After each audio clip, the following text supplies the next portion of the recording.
સમગ્ર દેશમાં લોકો ભારતીય જનતા પાર્ટીના શાસનથી ત્રસ્ત તો છે. ચારે તરફ ભ્રષ્ટાચાર થઈ રહ્યો છે, લૂંટ થઈ રહી છે, દરેક પ્રકારની ચોરીઓ થઈ રહી છે. પણ વોટની ચોરી થતી હોય એવું ભારત દેશના ઇતિહાસમાં પહેલી વખત થઈ રહ્યું છે.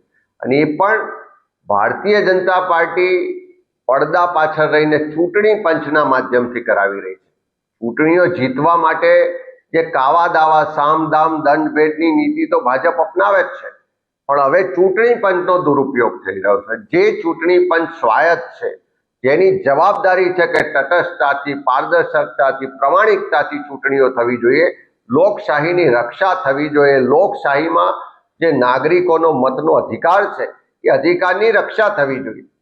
પણ આજે જે રીતે રાહુલજીએ આખા દેશમાં વોટ ચોરી માટેની વાતને ઉપાડી છે, જે રીતે પુરાવા સાથે કર્ણાટકના આધારને પુરાવા આપ્યા છે, એ જોતા સ્પષ્ટ લાગી રહ્યું છે કે ચૂંટણી પંચ પર હવે કોઈને પણ વિશ્વાસ નથી.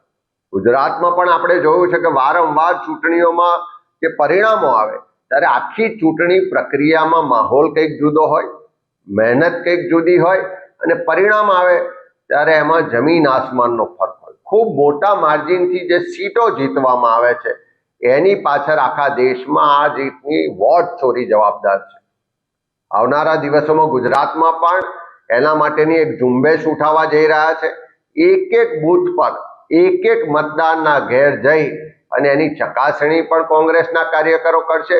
મારે ચૂંટણી પંચને પૂછવું છે કે કોઈ પણ નાગરિક હોય કે તમારી સામે કોઈ પ્રશ્ન ઉઠાવે, કોઈ પણ તમારા નીતિ રીતિ કે એની સામે પ્રશ્નો ઉઠાવે તો એનું સમાધાન, એને જવાબ આપવાની જવાબદારી ચૂંટણી પંચની છે.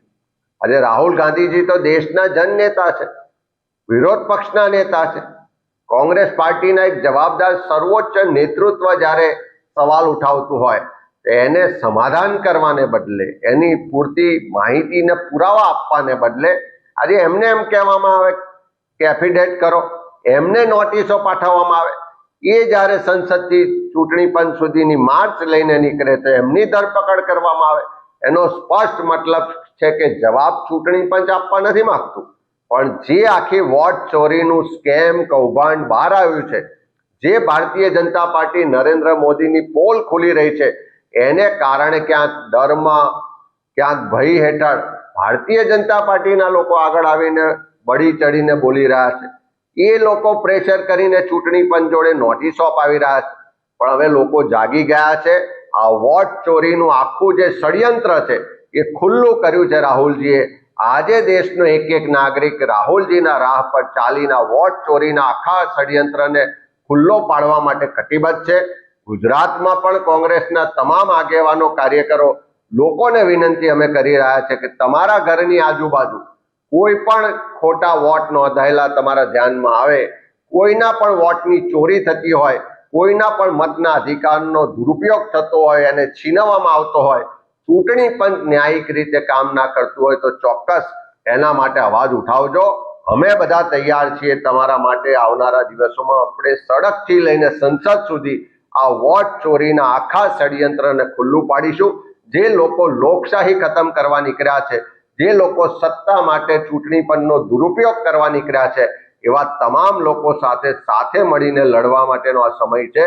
રાહુલજી આખા દેશને એક નેતૃત્વ પૂરું પાડ્યું છે, એક દિશા બતાવી છે કે આ લોકશાહી ખતમ કરવા માટે જે વોટ ચોરીનું આખું કૌભાંડ ચાલી રહ્યું છે, ષડયંત્ર ચાલી રહ્યું છે, એની સામે આપણે બધાએ સાથે મળીને લડવું પડશે. ત્યારે આવો બધા સાથે મળી ગુજરાતમાં પણ એક એક મતદારનો અધિકાર ના છીનવાઈ જાય, એક પણ જગ્યાએ કોઈ વોટ ચોરી ના થાય, ખોટી રીતે મતદાર યાદીઓ કે ચૂંટણીને અસર કરી અને જે પરિણામો લાવવાના પ્રયત્ન થાય છે એને રોકવા માટે સાથે મળીને આગળ વધીએ અને કોંગ્રેસ પાર્ટી તમારા અધિકારની રક્ષા માટે હરહંમેશ લડાઈનું નેતૃત્વ કરશે.